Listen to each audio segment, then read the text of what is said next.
Good evening, my dear listeners, and welcome back to the CSA Cafe, where we talk about controversial topics about everything, anywhere, about anyone. As always, I'm your host Ash, and today's sip is coming in hot. So grab your favorite book, drink, and get comfy. Hello, hello, hello, everybody. Time for another episode. What is this? Ash is actually posting 2 episodes in 1 week? This is outrageous! This calls for a riot. No. Surprise. I am doing another episode because I just feel like it. And also because I guess I want to get this episode topic out of the way. Because the more I delay it, the more I'm going to feel like I don't want to do it. Um, and I just noticed because I lost everything prior to yesterday's episode, or Wednesday's episode. When I was editing it and like putting up my logo and everything, I did not know I shaved off most of the intro. So then when I played yesterday's I keep saying yesterday. When I played Wednesday's episode, which is episode 4, episode 4, I was like, it immediately just starts at the tail end of my intro, and I'm just like, where, what the hell, what did I do? I didn't even realize. And then, because I lost the original file of my intro, my outro, and all my ideas of the episodes, I'm starting from scratch, with nothing. But I needed to pull back my intro and outro and type it somewhere so that I will not forget what it is, because I never consistently upload, so I will start forgetting what my intro and my outro is, right? So then I pulled it off from one of my previous episodes and be like, please be there, please be there, please be there. And then I went to the latest episode first, right? And being like, because I just recorded it, it has to be there. If I hadn't pressed play, I wouldn't have known that majority of the intro's gone. And it started from the tail end of the intro, where just before I start talking, it started just at the tail end saying, so grab your favorite book, drink, and get comfy. That's literally how the video starts, and I'm just like, oh well, damn, no wonder nobody's watching it, because it didn't start off right. But I guess the most important thing is that people are tuning in for the tea, right? I mean, that's the sole purpose of my channel, is to give people tea, right? Doesn't matter whether I effed up the intro and outro. It's just people want the content that's in the middle, right? So I'm just like, why not? So I do apologize for this late night episode, because I feel like around 8ish is when I can fully record in peace, when there's nothing going on upstairs and my parents are not looking for me. You're gonna hear some ASMR again, because I'm eating. And I'm sorry, my condition's not really that good. I don't know if you're hearing my night voice or my morning voice, or like, I don't even know what this voice is, but it's I'm sorry. um, um, it sounds lower than all of my previous episodes combined. Like, I don't know what's going on with my vocal range recently. I've been singing more. Maybe that's what's making my voice really tired, is that I'm using my voice box a lot more. And so it's like, my range is sometimes really high, and then sometimes it's like really low, and then I sound like a boy, and then I don't even know if it's like morning voice or night voice, or like, it's just like, do people like this? like anyway, it's gonna be another very heavy episode, as I mentioned, because the more I put it off, the more I'm not going to be able to want to record this. and bring it up again, but I did promise you from the previous episode, I said I was going to tell you something else and fuse it with episode 4, but I forgot what it is by the end of it, and I'm just like, you know what, I'll tell you next time. This is the next time. I'm putting it in this episode. Because this episode, as you can tell by the title, we are going to take a trip back in time. And you're gonna also then hear me, again, process while I'm telling it to you live on camera.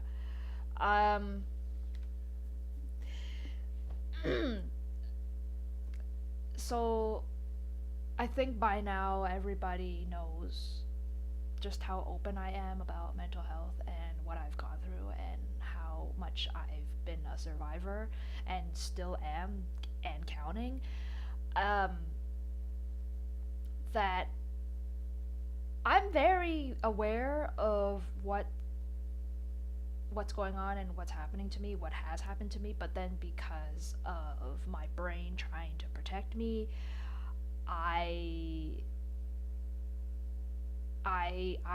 have absolutely no memory. Like, I cannot recall it to the, I can't recall info very well. I don't have a very strong working memory. I think my long-term memory is kind of just failing me, and all I can remember is if ever something triggers me, then it'll bring back my long-term memory, and then I'm being like, oh, right? But then that would signify that I am not in the here and now present time, but I'm back at the past then and there. This is what I've all learned in trauma therapy, is they go with terms. Here and now, there and then. But we always have heard the term, the axe forgets but the tree remembers. That's what I want you guys to hold on for the entirety of this episode, is that quote, because that is literally going to be the quote that guides you through this entire podcast. Because even if I don't remember it and I can't verbalize it back to you and like leave this as a, literally, because this podcast is my, what you can call video diary, I can't even record it for, because I don't even remember the details. It's like fragmented, or like it's like snippets here and there, and it's not complete, and that's exactly it. However, even if I can't remember it, my body does. And that's why I said, if I'm ever triggered one way or another, whether it be a smell, something I hear, something I see, something I experience physically, like by touch or whatever, that's what I mean by body remembers. And then it'll instantly take me back, warped in a time machine, going back in time to whatever age, whatever year it was, to that exact situation of whatever happened, and I will be mentally and physically checked out. And it'll be very exhausting by the time somebody tries to bring me back in the present. And so you're wondering, like, I keep yapping, I'm like, when am I gonna tell the story? Let's begin unraveling and unpacking what my childhood trauma is. And it all stemmed from two core traumatic memories when I was a kid. And there was just so much happening, and those two were the prime accidents that lead up to my CPTSD diagnosis. Because till this day in 2026, as a 30-something-year-old gender fluid person, it's still continuously happening, but in a different variation. And so I guess I can do it in chronological order because there's only two. But it pretty much happened, I guess it's like very quickly and very close in time proximity. Like it happened like almost really like one after the other really. So it was not really spaced out that much in duration. Um and so the first it's in regards to like now thinking back, it's the first time I've ever actually gone through autistic meltdown. Before I even knew it was an autistic meltdown, I thought I was just having temper tantrums and like just losing it. But looking back, it was not even just a regular temper tantrum because I never stopped. Because the core difference between a temper tantrum and an autistic meltdown is that temper tantrums, people do that for attention. And once they get what they want, they immediately stop. It's kind of like fake crying. You know that they're doing it for attention, just to get your attention, just to get what they want, and then they instantly stop, and then they'll start being like, once they get what they want, they'll stop being an annoying kid, right? Whereas a meltdown, even if you try to console that person and try your best to comfort them and like make it less severe, pull them away from the environment, lead them to a quieter place, a safer spot, or like do everything in your utmost power to just console the person and the meltdown, it won't go away. It will not stop, it will not go away until like maybe hours on end. That's the core difference of how you can tell whether or not someone's actually doing it for attention and somebody who's not, and somebody who actually needs like actual medical attention right there on the spot. So, the first incident, I don't remember when it was, but it was back when I was in elementary and I was still a little kid. I was probably somehow somewhere in my brain, I remember it happened when I was 11 or 12. I don't know why, but that age sticks out. That it happened when I was around 11 or 12 or 10. Realistically, when I started being double digit, that's when it started. Okay.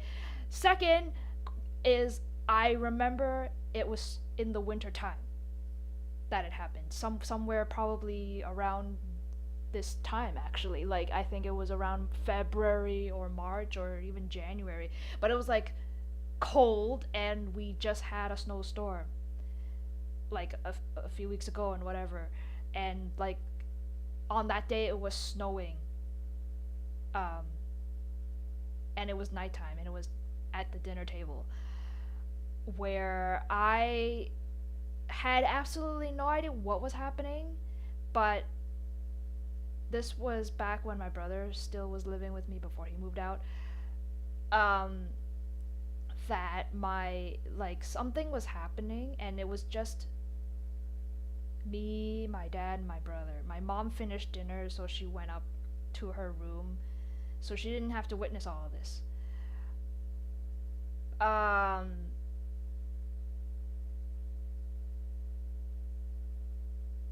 And I don't know what was happening or what was being said, but there was like I'm assuming there was like a conversation happening amongst the two of them first, and then it diverted to me.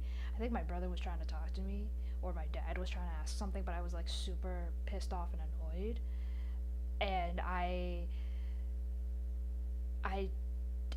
didn't know what he was I don't remember what he was asking, but he was probably asking me about something about like just a simple like how was school or what I do or whatever, trying to just get any type of conversation going with me. But I was not having it that day because I had a bad day at school probably, or like something happened at school, and so I was not having it with any of my family members, and I lost it on him, like on my dad, at like getting like what my brother terms it as I was giving him attitude. And all just I don't remember what's happening in between, but the next second what I remember was that my brother stepped in and tried to correct my attitude and started yelling at me saying that I'm being a bitch or whatever, and that I'm like just giving dad a hard time or whatever, and he was not having it. And then I think on the table like stuff started, like I think things were being thrown or whatever, or like I took a chopstick and flung it across the room of the kitchen, right, or whatever. And that was my brother's last straw, where he then flung my dinner bowl and it hit the floor, and so my all the rice and everything fell to the floor, right? That's when I started crying, right? And that's when I began literally eating it off the floor because I was terrified of my brother, right? And but then because my food's gone, right? I went to straight to the source where it is on the floor. And then but then he didn't want me to be eating or like getting any satisfaction from him chucking it on the floor whatsoever. So he aggressively just picked me up off the floor to make me stop eating and stop be like having an outburst and crying my eyeballs out, and like I was literally screaming in his ear, like I was it was one of those scream cries, and I was burning up, and like your you know when your tears start heating up and they're hot and they start burning your face when it comes down on your cheeks, yeah, that. But anyways, yeah, he aggressively took me off of the floor to make me stop eating, and then charged to open the door, and he was gonna throw me outside dead in the middle of winter and lock me out when it was snowing clearly outside. And it was not even just like slightly snowing like what you see on TV, but it was like it was the tail end of a blizzard or something, and he was gonna throw me out. But then my dad intervened to make him stop doing that, so he had to haul me back in the house, right? He has no choice because my dad was trying to stop him from doing that, right? But he was not gonna let go, and he was adamant in punishing me in some sort of way, and like so I got hauled back in, right? And mind you, I was in my PJs the entire time because it's nighttime. I think I took a shower, and so hence I'm in my PJs, right? But so yeah, he was gonna throw me out in the dead beat ass of winter in my PJs, in my slippers, in like thin layered. Anyways, so he hauled me back into the house because you can't do that. See, I'm starting to lose it because this is how I process it. And it's driving me nuts now. But okay, so he hauled me back in the house. He still wanted to punish me. So what does he do? I'm still hanging midair because he's still freaking carrying me, right? He led me all the way to the garage, or like the door before the garage door, if that makes any sense to anybody. He locked me in there instead, and my dad was trying to bail me out once again, but then because my brother lost it on me, he started losing it on my dad himself, saying, if you dare bail her out, which means if you dare unlock her out of that, I'm gonna lock you in there too. So fast forward, he locked me in there because you can only it's only locked and unlocked from outside. So that means I'm inside, I have no power, I can't get out. When he threw me in there, he literally threw me in there, and I lost a slipper on the way while he carried me dead ass midair all the way to the garage door. I lost a slipper along the way. So it's keeping in mind it's the garage. That means it's still cold in there. It's cold and damp, and it's like like it's like a cell in there, and it's not carpeted, right? Because it's tile floor. When I was thrown in there, um, I then kept having my meltdown in there, and I kept still cry screaming in there, and it got worse, obviously, because I got punished, right, and I got locked in, and the lights were not on in there. Although I can control the lights being on and off because the light switch is right there. But because all I could think about was I'm locked in. The first thing what people do, whether you're a child or an adult, is when you're locked in, you try to push your way out, whether or not you know you're locked in from the inside only or from the outside only, whatever, right? First gut instinct is get out. Because when you're in anything locked, even in TV, it's usually that the temperature plummets. And therefore, if a human body is in there, that means you are going to freeze. So obviously, you do everything in your power to keep warm with the limited resources that you have. Even if you can't do that. So now imagine a 12-year-old kid being locked in there for what felt like 3 hours, because I have no sense of time. I still don't have sense of time. It was agony. It was probably not right. It was just I had no sense of anything because my body kicked on overdrive to survive, but I didn't know how because there was literally nothing in there. All I was focused on was, oh my god, it's so freaking cold in here. It's getting dark. It's getting darker. I don't know where the lights are because I'm a little kid. Trauma number 1. That's what brought me to the present day, to be afraid of locked spaces and in the dark. So you can even clump it together or you can do it apart. Is that I don't like being locked in somewhere where it's pitch as dark. Or it's that I don't like being locked in anywhere, and I'm also afraid of the dark. But anyways, it works. I'm afraid of these two things. And if it's put together, you can bet your ass you're gonna have to call EMS to save me, because by the time you find me, I'm gonna be probably passed out on the floor. Okay? And so, yeah, I'm processing. It's my head's throbbing and my vision's going in and out. But like, you understand, see how vivid I can remember things and certain things, and that I'm actually not unintelligent as everybody says I am. So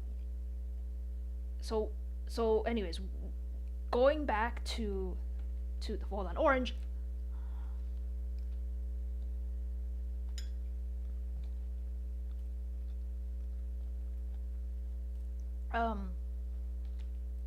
Sorry, hold on.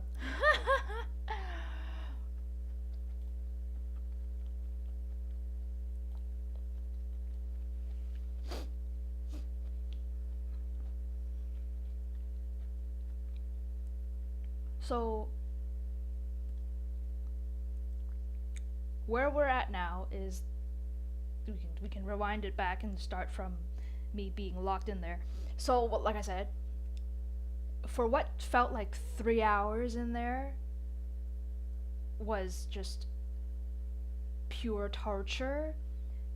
And the only thing that entertained me, I guess, at the time, to soothe me, I'm probably looking back, this was my way of self-soothing, because I was literally pushed to overdrive and I was trying to comfort myself, was that what that garage door bit part is there's a door leading to the backyard, and then there's a door leading to the actual garage, right? So in the middle, there's this tiny little space, which is, it also accounts for my claustrophobia. There was this tiny little space in which I was in, because That was the only that I was thrown in, and that's the only thing, the first thing I see. And it was where we put our recycling box as well. Like not like the recycling boxes that you see when it's garbage day, but like an actual, like, we had an extra cardboard box of putting recyclables in there so that it collects, and when it gets full we could just dump it in the big recycling bin and then start again. So, like, convenience. But anyways, all I remember was that cardboard box, and inside that cardboard box were empty tissue boxes, right? And all I could think about when I saw that was I went straight for that box of tissue boxes and started ripping it up. Like, I ripped up every single majority of all of the tissue boxes in the cardboard box. Just to, I think it was to help regulate my brain to for to kind of regulate or forget what was happening. Um, because obviously I felt like I was gonna die, and there was nothing to entertain me except for those tissue boxes, and whatever felt like it was forever, because I was wallowing in there. I didn't even remember when I was actually let out, so I felt like I was treated like a caged animal. Even worse, probably. Like, I was treated like somebody. I was treated like a freak or whatever. But, like, anyways, I kept being entertained by those tissue boxes, and then I don't know when the time, for how long and whatever, until, like, I didn't even hear somebody unlock the lock and actually let me out.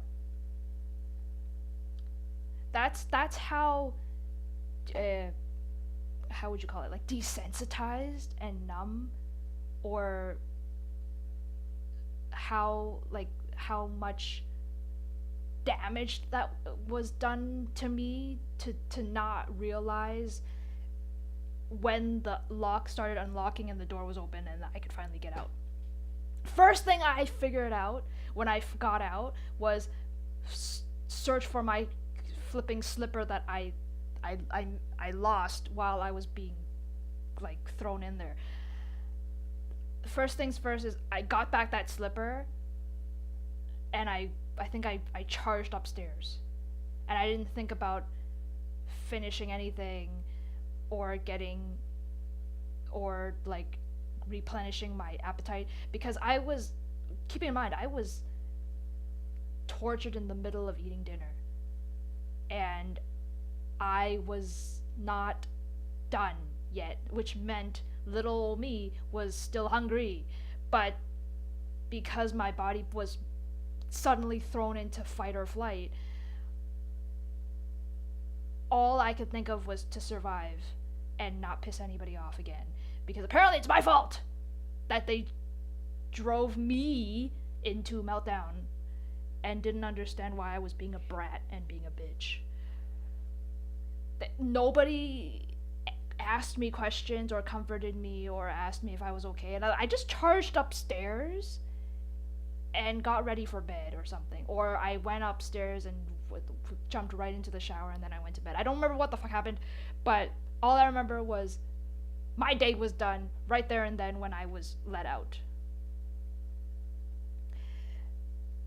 So that's incident number 1. That is incident number 1. There was actually 3, but I forgot what the third one is. I only remember 2 of the 3. You see, my memory's not working. So, incident number 2, this happened... Oh no, I remember the third incident, but the third incident didn't really... Okay, all of the incidents pushed me over the edge, but the third one was not as impactful as these 2, so I don't know if I'll tell you in this episode or I'll mark it for next episode to finish off, but let me get through the second episode. The second episode was when it was the second time I was drove into autistic meltdown. And again, before I knew it was autistic meltdown, I thought I was just being a temper tantrum nasty kid again, crying to my parents, but I was actually crying to my parents for not being able to articulate what I wanted to say, and that I wanted to convey my feelings a lot more clearer than it came across as how it came across. Because all I've heard when I was trying to explain what happened was that they victim blamed me before I even finished the story of what happened. Because it was about me going to school. So it was during school, and in school you have a lunch break, right? And some of the kids go home to eat and then come back if they live near, right? Some, and then majority of them stay at the school cafeteria and eat, right? I was the one that I went to a friend's house to eat. Or so I thought he was my friend. Um, Something happened. I'm not gonna say what. But let's just say I got scared of my life. I got scared for my life when this happened, when he did that to me. And I couldn't function for the entirety of the rest of the school period when we came back from lunch.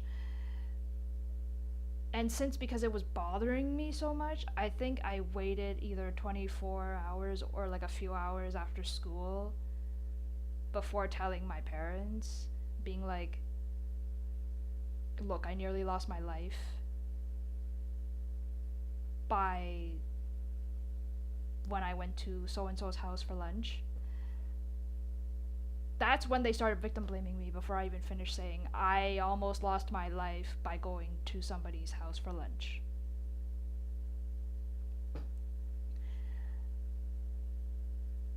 And then this was a total reverse 180 coming from my brother anyway, because when I was trying to tell my parents what happened, caught the attention of my brother and his then girlfriend, now wife,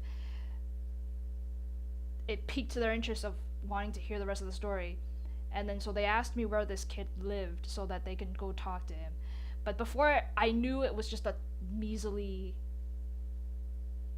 harmless talk, I was one of those really early smart kids that knew how their parents were gonna be like, although I didn't know it was all DV. But I knew how my parents were like, and I was scared that they were going to get him arrested. Or like they were gonna bring in the law and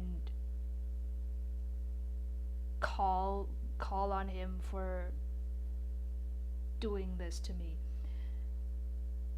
So firstly, little old me was afraid that my parents were going to take legal action before I even realized, like, this is how they deal with things, and they go to the extremes, and they still don't think they're neurodivergent because I go to extremes. But anyways, they somehow, it was like forcibly, like, they had to get the address from me, even though I didn't really want to tell them, because I didn't know what they were gonna do to him, right? But I obliged and gave them the address of where this guy lived. And then I realized because he was a renter, right? And so I knew that he didn't live on the top floor, but he lived at the basement. And so I led them to the basement way so that he can hear the doorbell, so to speak, and to get the door. And so anyways, we got to his house, and the entire time, although now looking back, he didn't really do a good job of it. This is why I don't feel protected. But anyways, at the time, back then, I only remember I was hiding behind my brother the entire time. Because he did most of the talking, because he only understood English. Uh, he knew Cantonese, but he couldn't answer back. Because when my parents chimed in, he seemed to kind of follow along with what they were saying. But anyways, it was majority in English, and it was led by my brother and his wife, right? And so basically, I was hiding behind the two of them, really. Um, and they said that they didn't want to press charges or whatever, and they just want to talk to him and say that they don't want it next time or whatever, because they now know that this kid was in my class, and he will be in my class for the rest of the semester until next year when we go into a new grade or whatever, right? But like, now that this is this is out on the table and everybody knows the details of what happened and everything, it was still very intense. And then you had the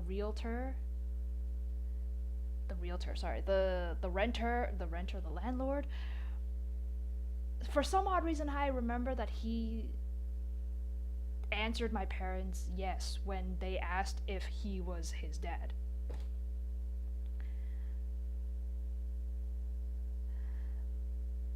But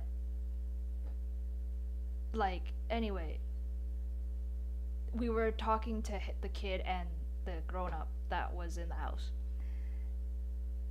And so when it was done, it seemed like it was settled and that it won't happen again and stuff. Because the next day I went back to school, at least for a long while, he didn't mess with me anymore. Because I guess word got out in school too. More so of what happened.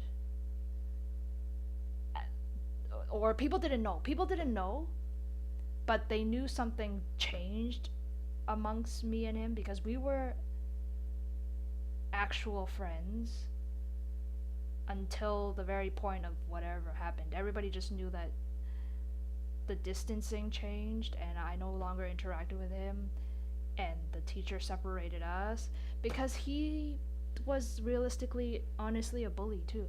Like, if you think about it, back then it was the trend and craze of Twilight, and New Moon, the book New Moon, just came out. I knew it was him that did this because he did multiple things on me in school. He was the one that ruined my New Moon book. I just bought it. I bought the whole entire set, actually, and I bought New Moon to school to read, right? After recess or whatever, or break or what have you, I came back and I found out that the entire front cover of New Moon was gone. He ripped it clean off the page.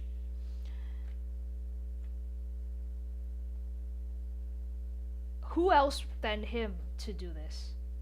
You know what I mean? And I had something else, but it went in one ear out the other, like, so fast, because my brain doesn't want me to recollect this anymore, because it's just that traumatic.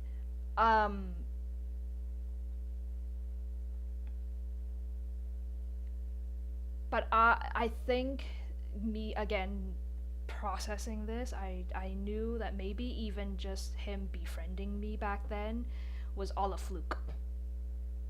It was all, he had ulterior motive and I didn't know. And also it'll explain why I was probably friggin' autistic since the very beginning. Is because I guess my oddity, my weirdness singles me out, and so people want to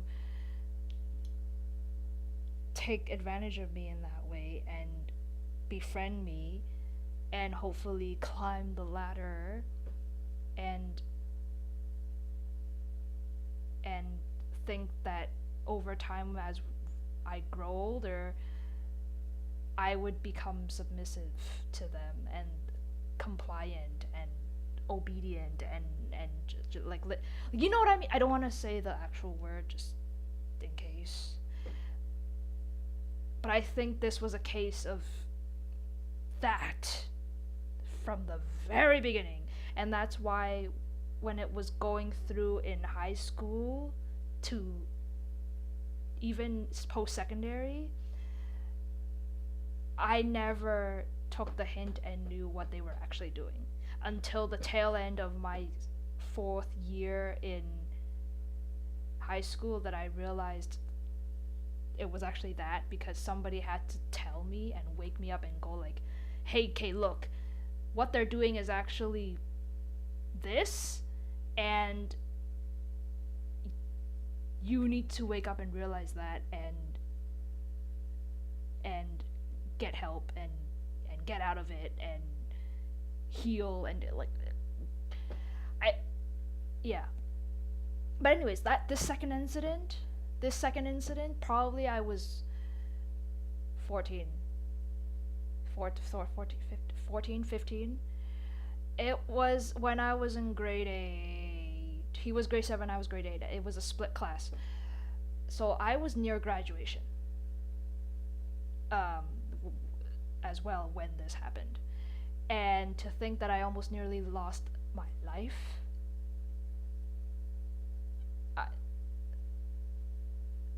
Till this day, it forever haunts me. Because where he was aiming was near my surgical scar. And I was thinking, am I going to get a third fucking stitch at the same spot once again? Like that, cause I was springing tears once again when it happened. Like, I obviously, who wouldn't, right? I can tell you literally, honestly, it was like straight out of a friggin' horror movie. Even if it was like just for like literally a split second, right? Sorry. Second orange.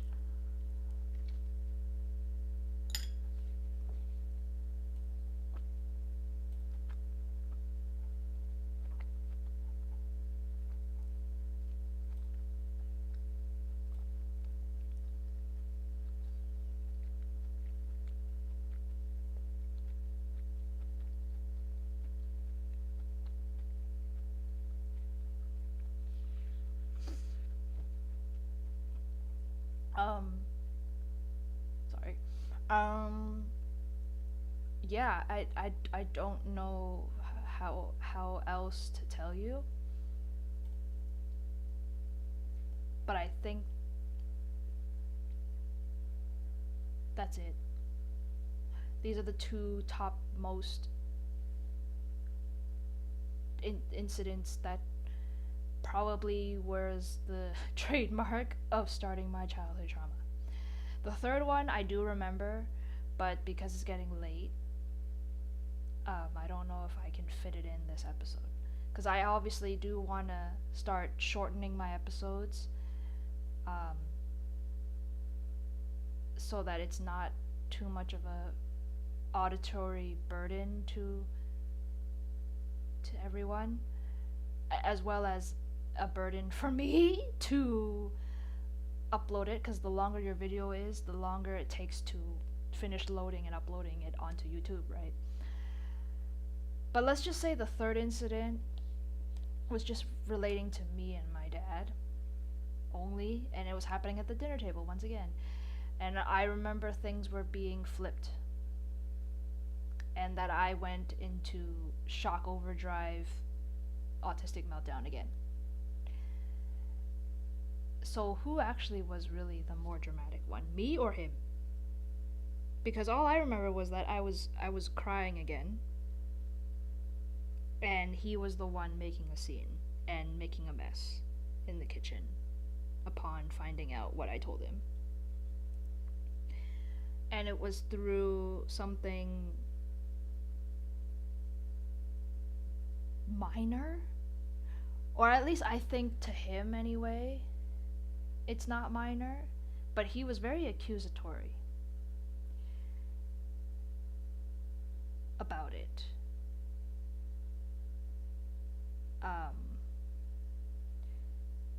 Okay, you know what? Fuck it, I'm gonna tell you.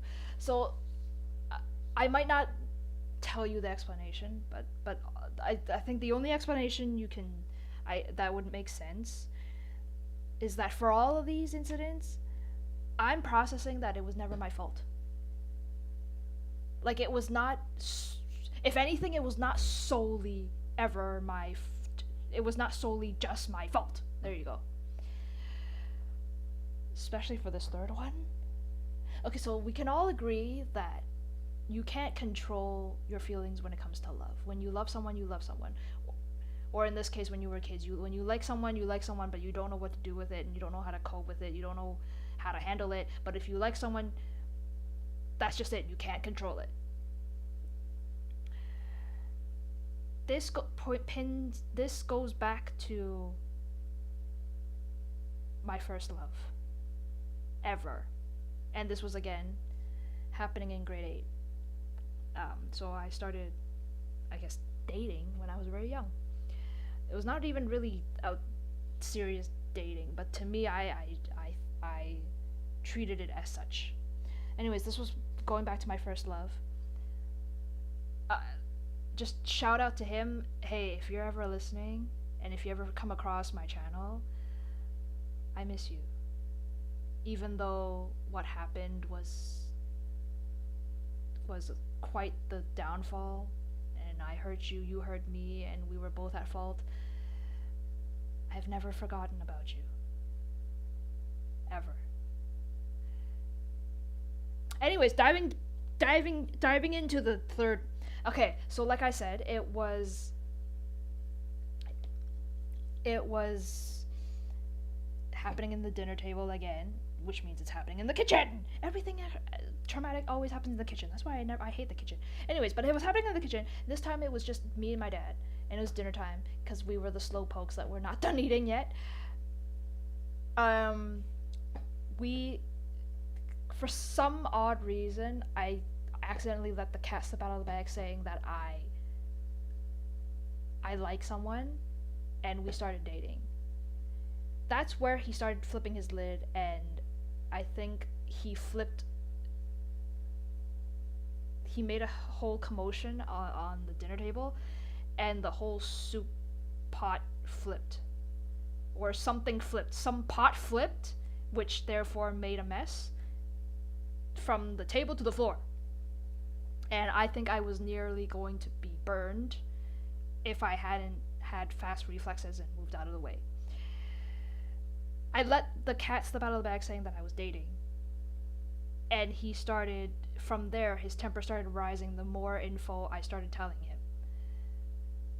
And I said it was not even serious dating, because we were kids. Okay, we were kids, it was not even serious, and I said that I invited him over the house when nobody was in the house, just to give him a house tour. It was I'm serious, it was a harmless house tour, and I showed him my room and everything, and I showed him around the house, and I was like really happy, like literally just like a normal kid, and being like, hey, hi, this is where I live, and this is where I play, these are my favorite things, like this is my room, like that's what I do, right? And it was harmless. And then we just chilled in my room, and we didn't do anything, and I mean, like, literally, we didn't do fucking anything. We were chilling in my room for a little bit, and I turned on the radio, we were listening to music, and then I invited him to literally just hug and cuddle in bed. We didn't do anything, like, apparently, I said it wrong, I guess, and he instantly accused me of doing it with him already at the tender age of 14, when I literally just explicitly said we didn't do anything and we just hugged in bed. Like, literally, we just hugged in bed. I was literally, like, just taping my ear to his chest, listening to his heartbeat, falling asleep. I'm serious, I swear by God, that's literally what happened. And then upon leaving, I didn't say this part, but upon leaving, he was gonna give me my first kiss, but I dodged it, and I avoided it, and I turned my head because I wasn't ready, and that's probably what made him pissed.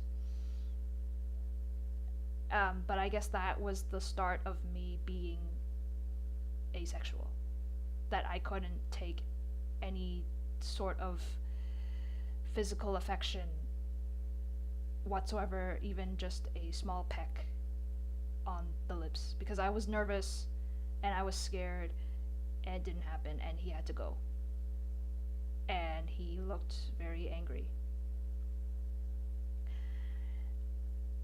But I couldn't piece it together when he said that we should break up.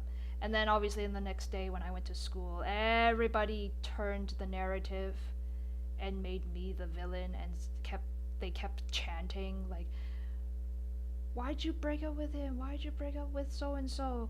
It's all your fault. But like all of that, all of that and more, when actually it was probably we were both at fault. But then they made it, I don't know what happened, what went around the school, what was circulating, but everybody thought it was my fault and my fault only. And so I couldn't focus for that day at school and for the entirety of that week, because it just freshly happened and he changed back his status, and that's probably maybe why it went throughout the entire school. But like everybody just, the hatred that just threw in my face, I had no idea how to handle it, let alone hear it and see it for my own eyeballs. And like I quickly immediately internalized everything, right? Because I mean, think about it, when I called him immediately upon whatever happened after he left, I had his mom yell at me through the phone. And even she was saying, why did I break his heart, or why did I do that, or like why did I do this to him, or whatever she said. And I'm just like, and then all I remember was her yelling at me back at the phone saying, don't ever call him again. Or because I kept blowing up the phone, right, to try and get him to answer, but he wouldn't come to the phone, and only his parents would answer the phone.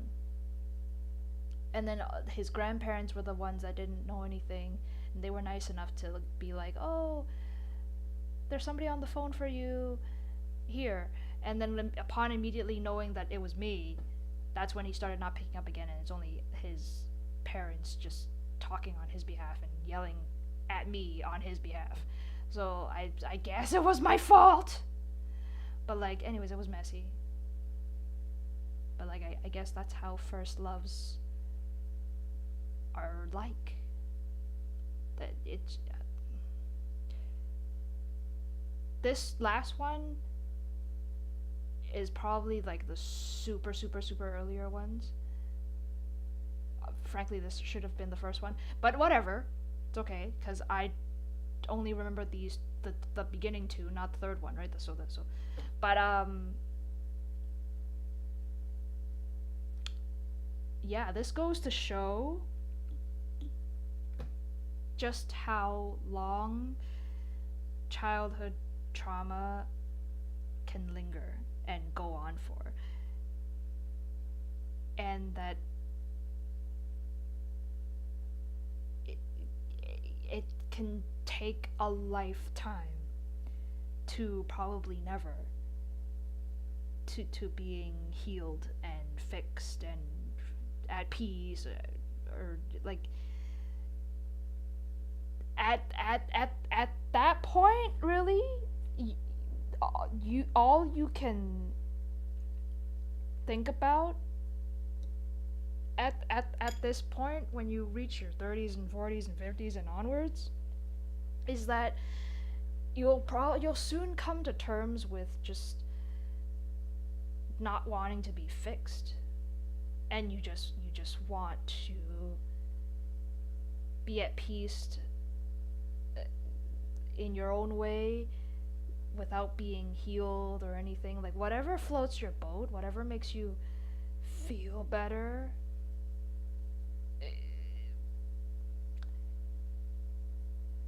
you go with that. Just jump. Because when you get to my age, really, all you want to care about now is not wanting to meddle with anything or anyone anymore, as well as just you've gone through 3 decades of your life. Like at this point, I I don't even want to be fixed in any and all aspects of my life. I just don't want to be fixed. I want to be left alone. You know what I mean? Like I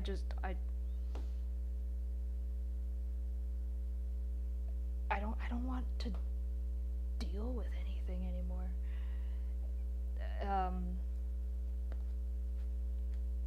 it's just it's gotten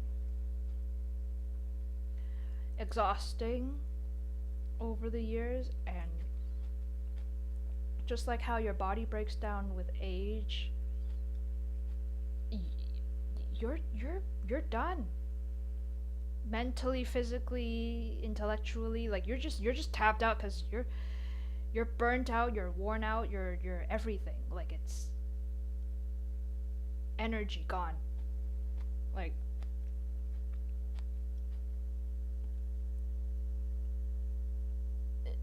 at this point, just you're just trying to solely survive the best you can, day by day, minute by minute, second by second, however you want to break it down. If you can't break it down, day by day.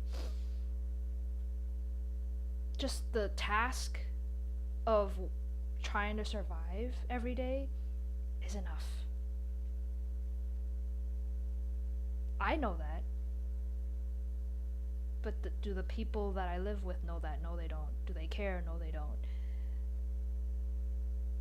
Do they want anything to do with my life? Probably not. That's probably why I'm scared that one day I'm gonna be part of the homeless population, and that sucks. That's another story to unpack on another day if I ever want to share it with you guys. But I just want to say that you're not alone. If you've stumbled upon this podcast and you made it to the end, you are not alone. You have an ally. You have someone who empathizes with you, somebody who sympathizes with you, somebody who's walked the same path as you and understands step by step, word by word, what you mean and what you've gone through. I'm also maybe probably gonna lose my support system as well, and that's something hard for me to navigate and even stomach through. But like I said, at this stage and age, it's really, honestly, I'm too old for this shit. So I'm trying to navigate through this new discovery and try to figure out how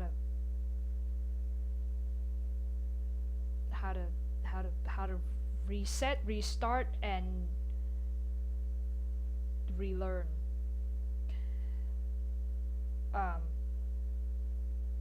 Yeah.